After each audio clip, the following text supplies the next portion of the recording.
Hello everyone, and welcome back to the channel. For today's video, I am going to teach you on how you can copy a design from Figma to Framer. So, without further ado, let's begin. First, log into your Figma account and open the project on the Figma after you log in.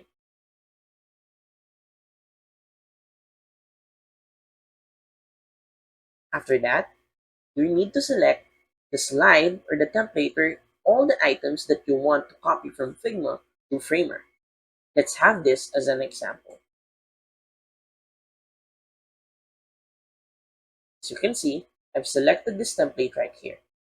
Now, we're gonna add a plugin in Figma. Simply click here, and then we're gonna search for Figma to HTML with Framer. After that, we're gonna click on Copy the Clipboard.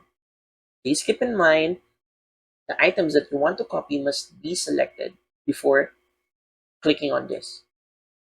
After that, go to your Framer account, and on the project that you want to copy the design from Figma on, simply click on Ctrl V.